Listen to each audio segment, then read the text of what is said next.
Sot të dashur student, do të flasim për dy personazhe ikonike, Gjorgjin e prillit të thyrë nga Kadare dhe Merson të i huaj nga Kami.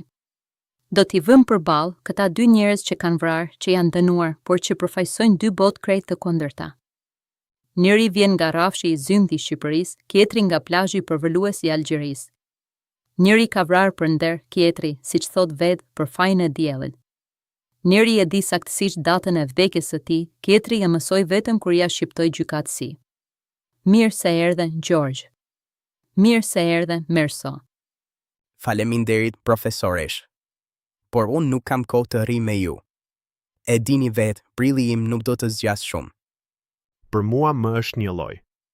Sot, nesër. S'ka rëndësi.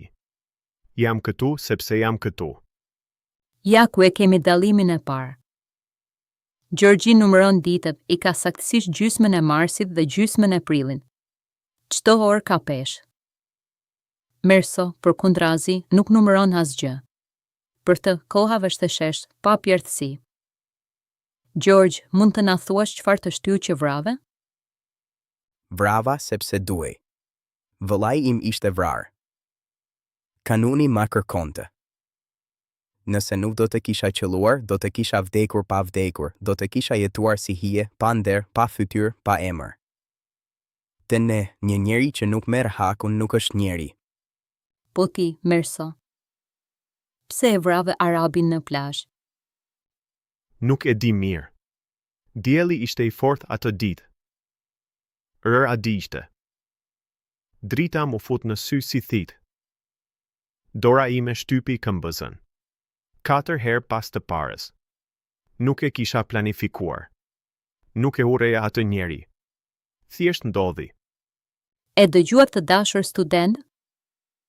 Gjorgji vret me arsye të tmeshme, por arsye. Kanuni, nderi, gjaku, është një mekanizëm i vjetër sa malet. Merso vret pa arsye, ose me një arsye absurde, diellin. Te Kadare, vrasja ka logjik të brendshme, edhe pse ajo logjik është monstruoze. Te Kamia, vrasja është absurde, ashtu siç është absurde vetë ekzistenca për të. Merso, ti the se nuk qave për nënën? Jo. Është e vërtetë. Çfarë do të ndryshonin të qarat e mia?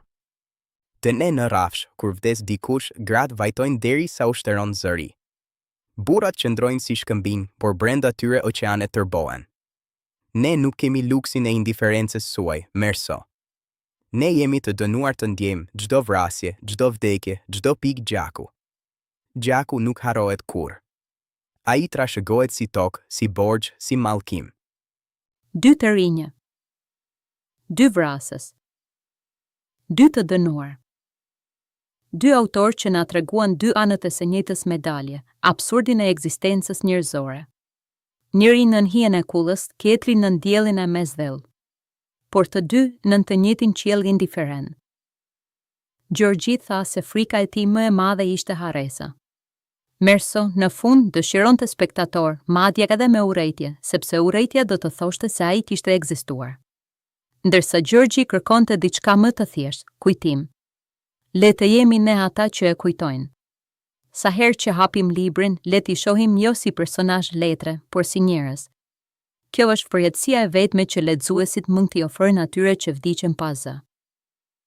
Midis fatit të Gjorgjit dhe indiferencës së Mersos, pyetja për ne është, a jemi ne vërtet të lirë, apo thjesht spektator të jetës sonë?